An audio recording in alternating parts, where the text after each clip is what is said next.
A very good evening to you. This is Newsfirst Prime Time News coming to you live on MTV Sports and Shakti TV from our Newsfirst studios here in Colombo. I am Shaheen Jurangpati. And I am Nicola D'Zoiza. We'll start off with a look at tonight's headlines. Suspect who attacked a Newsfirst correspondent in Hali Ella arrested. Chandana Kurupuarachi continues to receive treatment in hospital. Paddy cultivation in Anuradhapura and Polonnaruwa at risk as drought persists. MP Sujiva Senasinghe criticizes Minister Vimal Weerawansa's behaviour.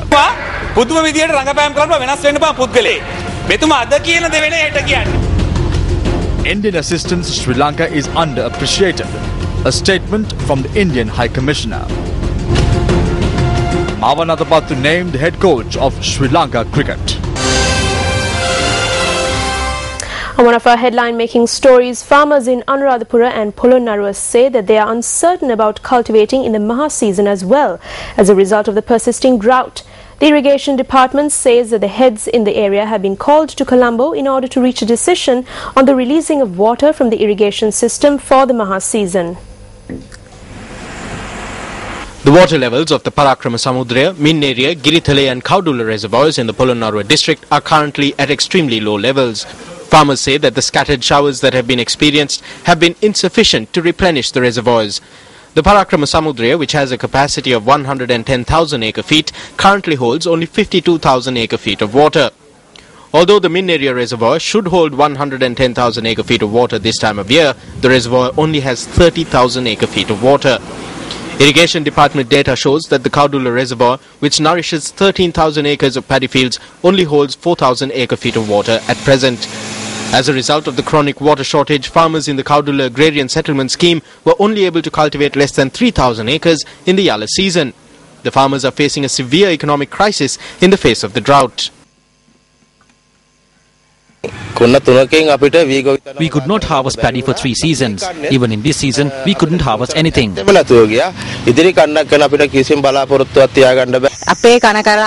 have pawned all of our belongings, so we ask the government that relief be given to us. If we don't receive water in this season, there will be no cultivation whatsoever for the next 4 seasons. Extremely low water levels have also been reported from key reservoirs in the Anuradhapura district, including the Nuwarawawa, Tisavawa and Basawakkulama reservoir. As a result, water could not be released appropriately for about 100,000 hectares of paddy fields in the district over the last 2 seasons. It is difficult to cultivate anything with the persisting drought. If the Yala and Maha seasons aren't successful, it is very difficult for us to live. If we do not receive any rain in the next 2 seasons, we will not be able to pay our debts. The director of the Water Management Unit of the Department of Irrigation, Janaki Megastanna, says that a definitive decision cannot be taken as yet regarding cultivation for the Maha season. She adds that plans for water distribution will have to be drawn up in the next 2 weeks. Noting that a timetable would have to be prepared given the low water levels of reservoirs, Megastanna added that at present the water levels of reservoirs are at 12% on average. She added that the department had decided to call the district irrigation directors to Colombo to discuss the issue and determine if the water currently in the irrigation system can be used for cultivation. The HQI of Bandarawala has been transferred to the police field headquarters in Bambalapitiya with immediate effect. The transfer was given following a clash which broke out at the Bandarawala police station on Saturday between 2 groups who arrived to lodge complaints with regard to violation of election laws. Meanwhile, the suspect who assaulted Newsfirst correspondent Chandana Kurupuarachi was arrested in Badula today. According to the police, the suspect is a resident of Passara. Police media spokesperson SSP Ajit Zona notes that the suspect is being interrogated at the Badula police station. Meanwhile, Minister Dilan Pereira arrived at the Badula police station today. According to our correspondent in the area, the minister spent a significant amount of time in the police station. When the HQI questioned the journalist that night, he mentioned an individual named Amila Chandana. That individual was arrested. Has he been produced before court? No, because arrangements have not been made to do so. He is still being interrogated. We hope to produce him before court tomorrow. Has anyone given evidence on the matter? Yes, we have recorded statements. Have any arrests been made in connection to the incident in Haliala? Yes, we have made 7 arrests. Court granted them sureties of 100,000 rupees each. Chandana Kurupuarachi, who was injured in the assault, is continuing to receive treatment at a private hospital in Colombo. He is due to undergo a surgery. Preliminary treatment is being given. Moreover, we have carried out MRI and CT scans on the patient. He has suffered serious damage to the left side of his face. There has been serious tissue damage. His teeth have also sustained some damage. So the patient has been prepped for surgery tomorrow. For the next 6 weeks, he will have difficulty in eating and talking. An officer attached to the Kottawa police station arrived at the hospital today to obtain a statement from Chandana Kurupuarachi. Chandana Kurupuarachi was assaulted while covering a clash that took place between 2 groups of UNP and UPFA supporters.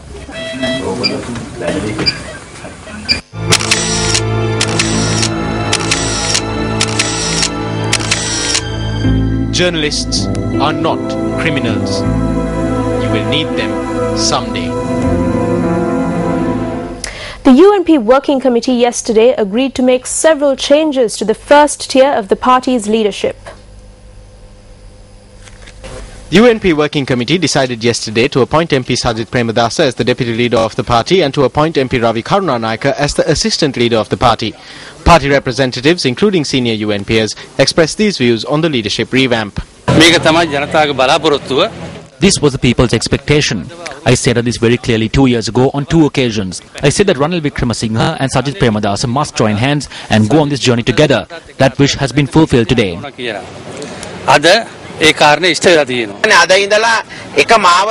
All the party leaders decided today to bring the party onto one path. A promise was made. That promise is being fulfilled, and today we can give a message not only to the party supporters but the people of the country that the future journey of the UNP is positive.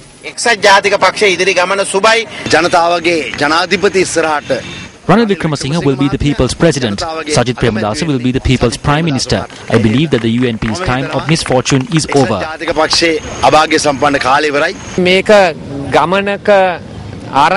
This is the beginning of a journey. We have a lot of work to do in the future. We have united and are moving forward together. The challenge is to form a government. I hope that there will be a change in the country at the beginning of 2015, and we hope to unite the other parties and form a UNP-led government.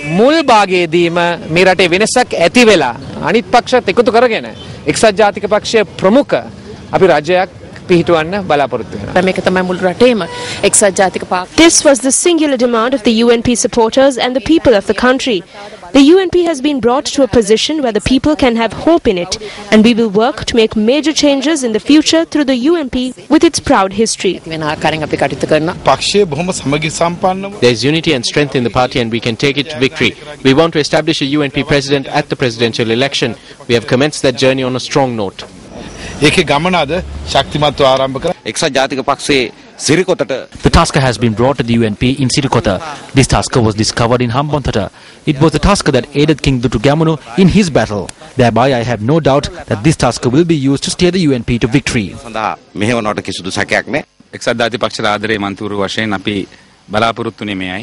As MPs who had love for the UNP, this is what we expected. Unity in the UNP and giving the talented individuals suitable positions. I believe that in the midst of many hardships and harassments, the UNP has been able to secure a good result. We asked for the change that was brought about today in the past. I think that if this change was made 2 days ago, we would have won the Uber province.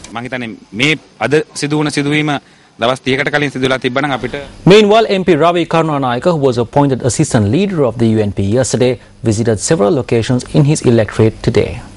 MP Ravi Karunanayaka visited the Dawala Singharama in Modara today and engaged in religious observances. Karunanayaka also participated in Islamic religious observances and attended Mass at St. Anthony's Church in Kochikade.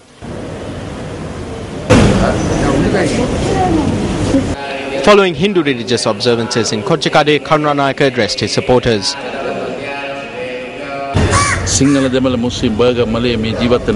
United National Party, from the day that DS Senanayake won independence, has shown the importance of unity among the Sinhala, Tamil, Burgher and Malay people who live in this country.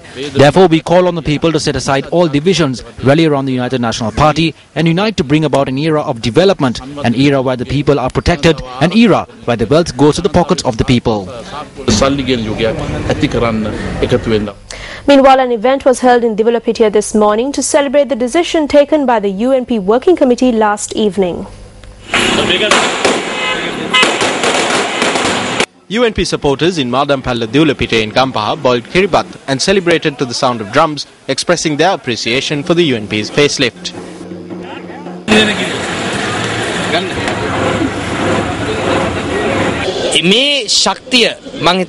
This is the strength that we all hope for. The UNP has come out of the path of victory and we are seeing the signs of a UNP victory. Still to come on the news tonight. US-led coalition continues.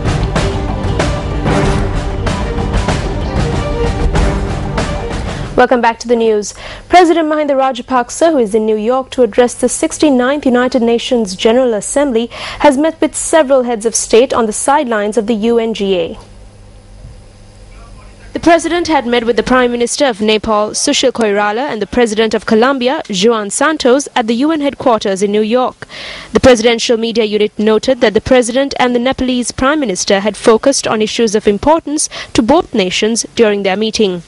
Attention had been focused on strengthening Sri Lanka's relations with South American nations during the President's meeting with the Colombian President. The President had also met with the Secretary General of the Commonwealth of Nations, Kamlesh Sharma.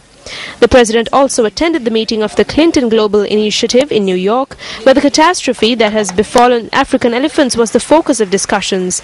The Presidential Media Unit said the President was invited to the meeting by the former U.S. Secretary of State Hillary Clinton.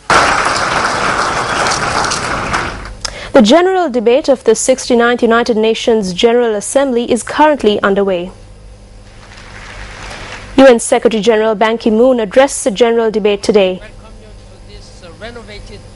The General Secretary's speech was followed by that of the General Assembly President of the 69th session, Sam Kambakotesa.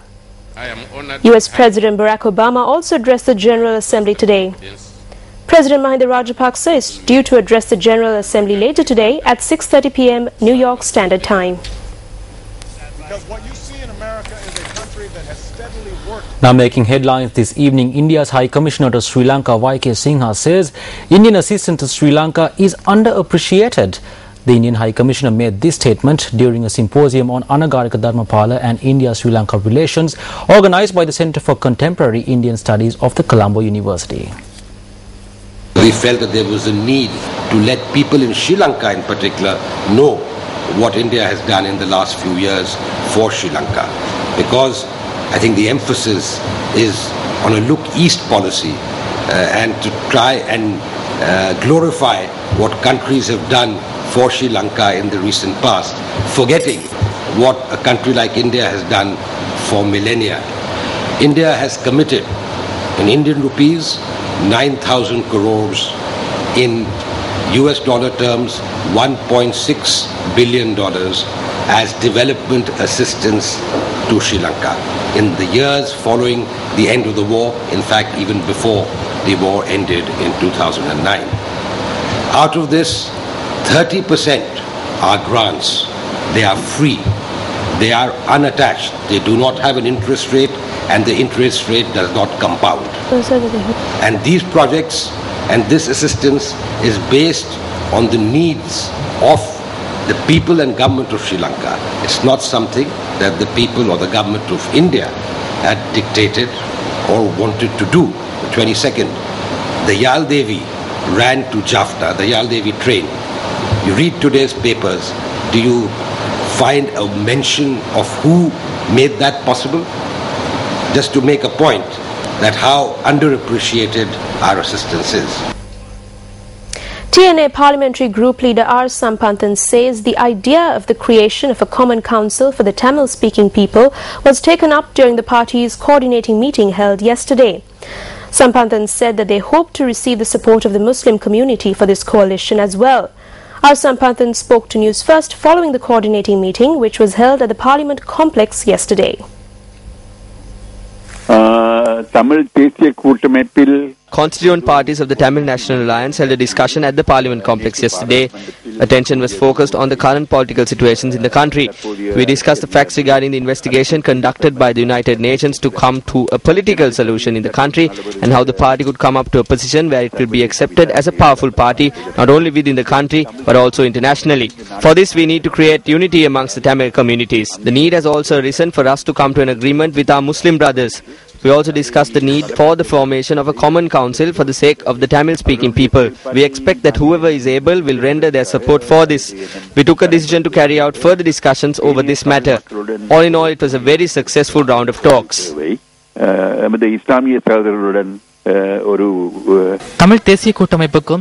reports that there is going to be a meeting between the TNA and the Sri Lanka Muslim Congress on Friday. Are these reports true?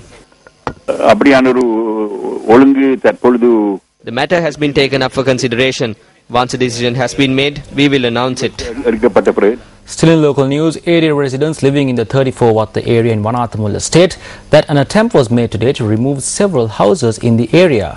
They charge that the attempt was made while a case in connection with the issue is being heard.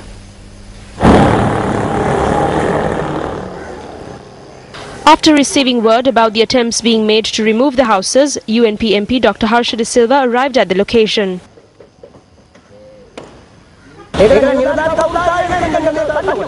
There were no officials present here, only the operators of the backhoe machine. If they want to tear down these homes, there should be officials.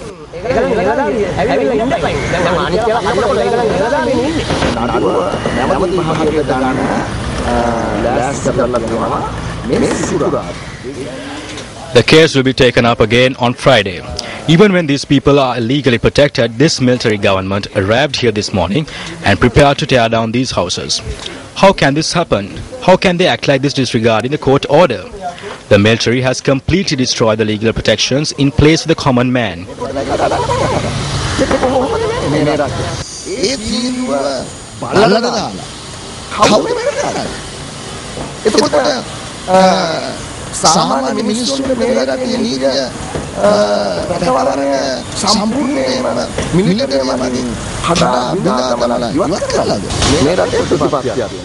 There's a law in the country which states that the individuals cannot be relocated without their consent.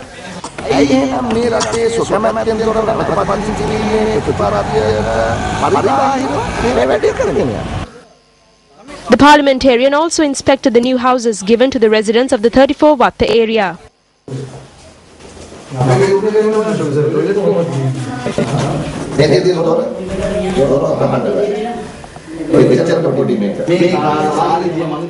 There is no space in this living room. Our living rooms are larger than this.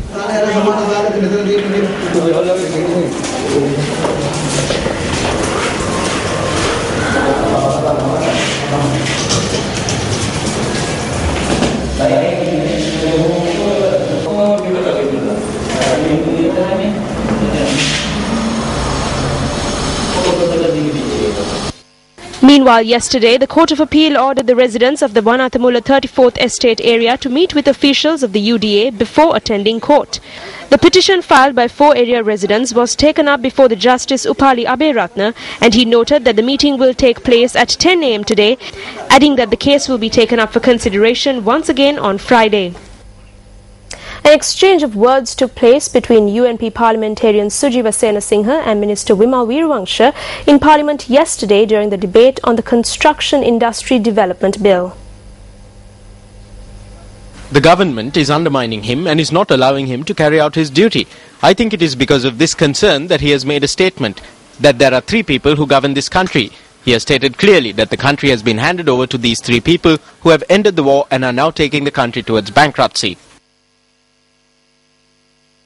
You have said it everywhere. Even small children and the newspapers have asked him who these 3 people are, and he has said 3 people from the same family are running the country.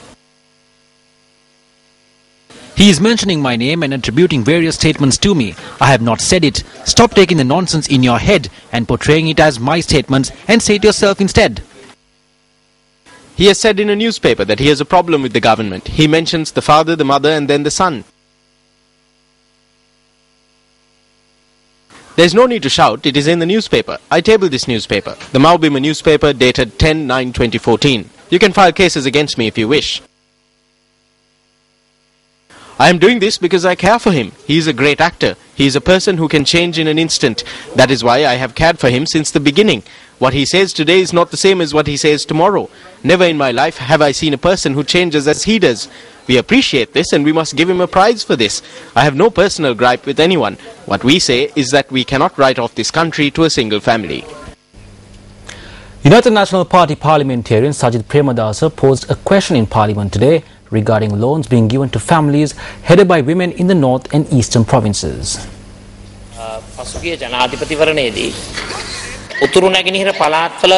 During the last presidential elections, families that were headed by women in the northern and eastern provinces were given loans of 200,000 rupees at a concessional interest rate. However, through the last budget, this loan value was increased to 250,000 rupees and no interest was to be charged. However, when the women attempt to obtain these loans, they are asked for numerous loan documents. Our attention is continuously focused on this matter. Are you planning to cut off the outstanding balances of loans issued to families headed by women after taking into account the drought? No. You know that relief was not only given to the north and eastern provinces. Relief was provided to the entire country. You know that relief was given in Monragala as well. Yes, we know that relief was given in Monragala about 2 days prior to the elections. So was it right to do this? Meanwhile, UNP Assistant Leader Ravi Karunanayake raised questions in Parliament today regarding the number of tourists that visited Sri Lanka in 2008, 2009 and 2013 and the amount of money they had spent. Your earning capacity, you said in 2013 was 1.1 billion, for which, 1.7 billion, for which you had 1.1 million tourists. So, Deputy Minister, what you're basically saying is if 1.7 billion is earned for the year, and you have 1.1 billion tourists that have come for that year, with 365 days in that year, your tourists have spent $5 a day. Is that realistic? What type of tourists have come into this country? Average per tourist spent $1,670 in 2014 per 10 days. That means per tourist spent per day $167. You will know how much a tourist spends for a day. So it's a very simple calculation. I am trying to ensure that we have a proper, the foreigners pay a realistic price for the hotels that they stay. They don't come and stay in Chamaris here. The Unity Through Power Devolution movement convened a media briefing in Colombo today. The government used its power to pay 5,000 rupees per household, donate robes for monks, and they were still unable to secure the votes they expected. We increased the number of seats by 2, but I think with a little more work, we could have won the Badula district. I must also state at this moment that Rauf Hakim and Rushad Badiuddin were responsible for this crime. This election victory is not. It is a victory for Mahinda Deshapriya. He gave 3 seats for Monragala and that is how they were victorious. If that did not materialize, then the Uva province would have been lost.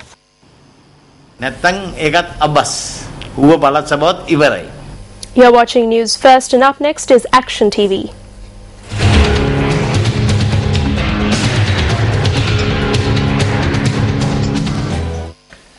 Using this safe located in the Mahara Divisional Secretariat would be a travesty of security. 67 days have passed since the police reported to court that a sum of over 1 million rupees, which was being kept in the safe, had been stolen.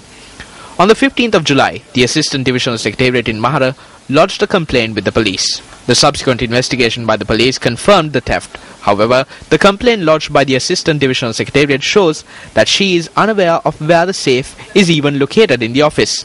The police investigation revealed that the thief or thieves had not broken into the accounts room where the safe is located, and neither had they broken into the safe. The police as such concluded that a person working at the office had opened the safe and taken away the money. While being unable to identify the person who had made off with the money, The police, 40 days after the complaint was lodged, arrested the purser and an accounts assistant at the divisional secretariat and produced them in court on the charge of criminal breach of trust. While the chief accountant was also arrested on the same charge, the three are now being held in remand custody. The basis for the arrest of the accounts assistant was this letter, addressed by the divisional secretariat 14 days after the incident. Through this letter, the divisional secretary informs the accounts assistant that having a key to the safe is within her job description. Incidentally, this letter is completely in violation of state financial regulations. The astounding factor here is that the district secretary of Gampaha has issued a set of guidelines on the 3rd of August, which enables the divisional secretary to address this letter, which is in violation of state regulations. If the district secretary had issued these guidelines a month prior, the theft of over 1 million rupees of public funds from the safe of the Mahara Divisional Secretariat could have been prevented. When considering the content of the B report submitted to court by the ASP in Kalnia, when the first two suspects were produced in court, it is evident that the Mahara Divisional Secretariat did not have any procedure to secure their money in any way. Doesn't identifying the person responsible for this go beyond the scope of a police investigation? Who should be held responsible for the loss of one of only 2 keys that grant access to the accounts room of the Mahara Divisional Secretariat? Secretary to the Ministry of Public Administration and Home Affairs, this is over to you.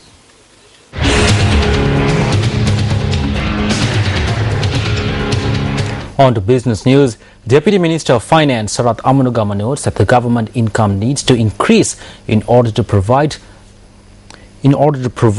budget concessions, including salary increments to government workers. He made the statement at an event held in Colombo today. The 23rd annual general meeting of the Department of Excise was held in Colombo today.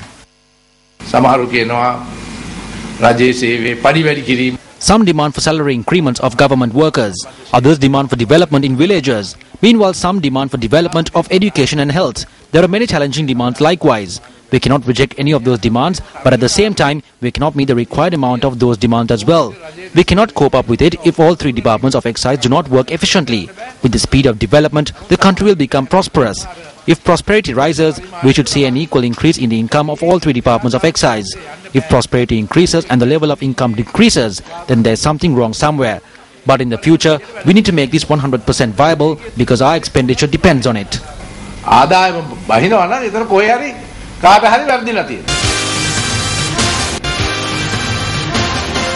17 shops were destroyed in a fire that broke out in close proximity to the bus station in Mavanalla. Police said the cause of the fire is yet to be ascertained. The fire erupted at around 10:30 this morning in a shop behind the bus station in Mavanalla. Afterwards, the fire spread to other shops around it. The fire destroyed bookshops, restaurants and shops selling plastic items. However, the police said that the fire was doused with the assistance of the area residents, police and fire and rescue units of the Mavanalla Municipal Council and Kandy Municipal Council.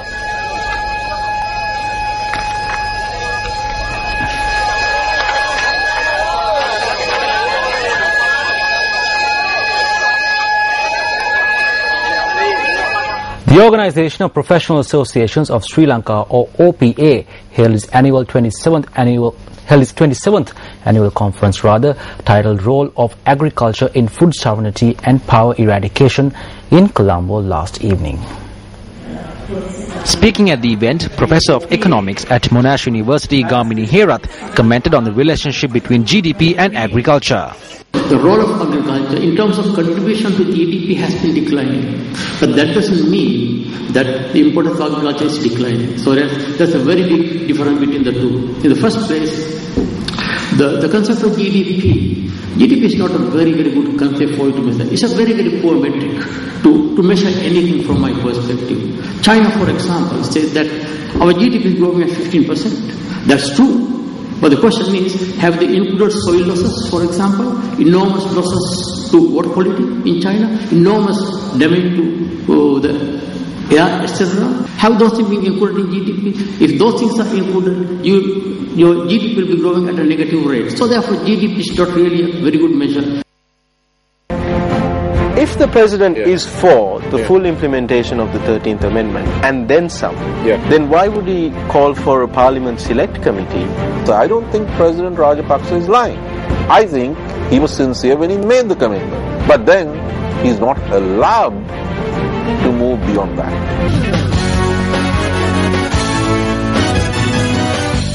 First up in sports news, it's cricket. Former Test cricket captain Marwan Athapaththu has been named the head coach of the Sri Lanka cricket team with immediate effect.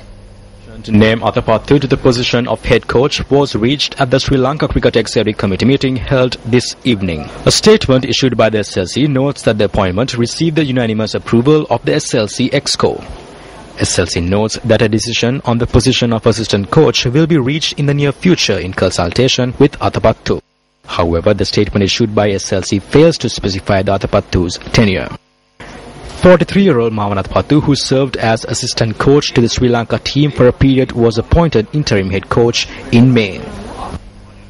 Irregularities in the organization of the All-Ireland School Games led to several problems today as well.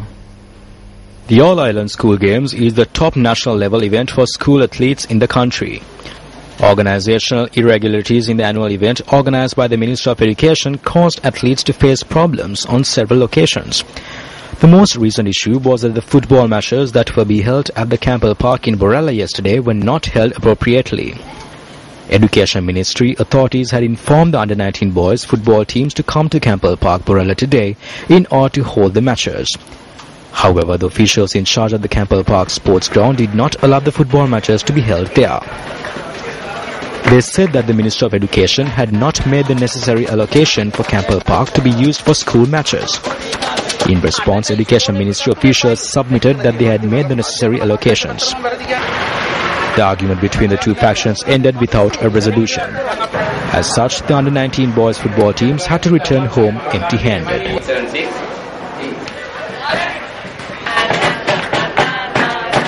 This is the last year that these boys will be able to play, and they had major hopes. Their parents have spent a lot of money. We have now been informed that it has been postponed indefinitely. We are very unhappy. We incurred major costs. There is no planning whatsoever. Tensions also flared at the Dhammisara College in North India, where All-Ireland Schools volleyball matches were being held. The referees had staged a temporary strike demanding that their daily allowances be increased from 750 to 1,000 rupees.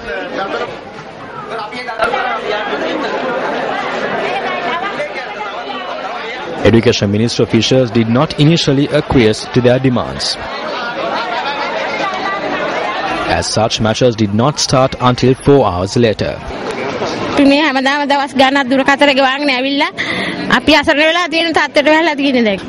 am staying at a temple. They asked me to come at 8 o'clock this morning, but the games had not started. We have come from far away. We have spent 30 to 40,000 on buses. Education Ministry officials later announced that the referee's demand would be met. The matches commence at noon today and the final matches are to be held tomorrow. And finally, news from the 17th Asian Games in Incheon, South Korea. Jude Mahesh and Vasant Ratnapal of Sri Lanka have qualified for the round of 16 in the men's beach volleyball event at the Asian Games, defeating Bangladesh 2-0. However, Pubudu Ekanaika and Asanka Madagedura failed to qualify, losing 2-0 to China. It's a wrap of your primetime news for tonight. Thank you for joining us. For the Newsfirst team, I'm Nicola D'Zoiza. And I'm Shahin Jurangpati. Good night and take care.